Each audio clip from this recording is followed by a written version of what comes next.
कि आखिर social media ban क्यों हुआ है नेपाल में, क्या वजह है जिस पर यह बवाल हुआ। नेपाल में 26 सोशल मीडिया साइट्स पर बैन लगाया गया है। 3 सितंबर को नेपाल सरकार ने यह बैन लगाया। फेसबुक, इंस्टाग्राम, यूट्यूब सहित कई साइट्स पर बैन है। फेसबुक, इंस्टाग्राम, व्हाट्सएप, यूट्यूब ने रजिस्ट्रेशन नहीं कराया इसका।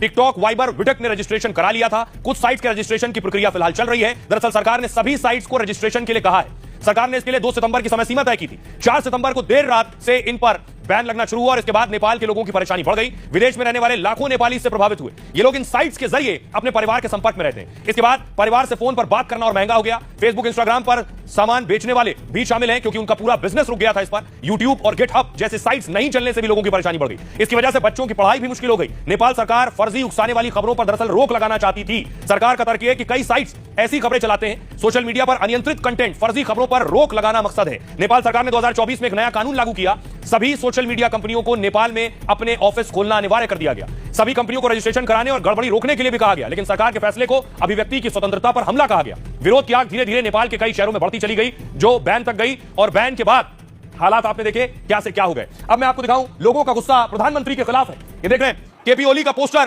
प्रदर्शनकारी फाड़ रहे हैं।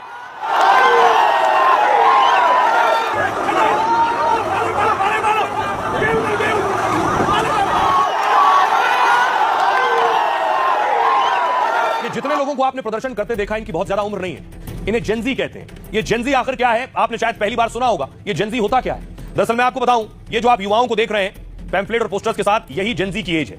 ओली सरकार के खिलाफ जेनजी ने बगावत की है। जेनजी का मतलब है जनरेशन जेड और 13 से 28 साल की उम्र वाले जेनजी कहलाते हैं। 13 से 28 की जिनकी उम्र है वो जेनजी कैटेगरी में आते हैं, जिनका जन्म 1997 से 2012 के बीच हुआ है। यह पीढ़ी इंटरनेट की गोद में पली बड़ी है। इस पीढ़ी के लोगों की शुरुआत ही सोशल मीडिया से हुई है। इनका बचपन इंटरनेट, स्मार्टफोन, गेम्स और फेसबुक से शुरू हुआ है। होश संभालते हैं इंस्टाग्राम, टिकटॉक, स्नैपचैट, यूट्यूब इन्होंने देखा है।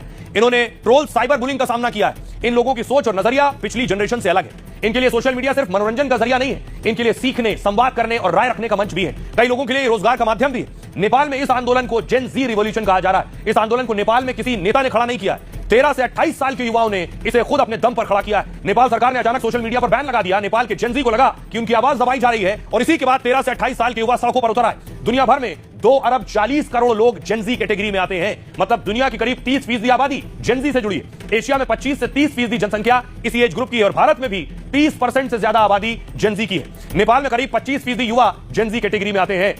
तो जेनजी ने कैसे सरकार को घुटनों पर ला दिया है, सुनिए जरा नेपाल के पीएम क्या कह रहे हैं। नेपाल में नेपाली जनता, मैं सोशल मीडिया का विरोधी नहीं हूँ। रजिस्ट्रेशन नहीं कराने की वजह से बैन हुआ है। जो हो रहा है वो कानून के खिलाफ है। जेनजी पुस्तालाई पिर पर्यो अरे, राम्रो लागेन अरे।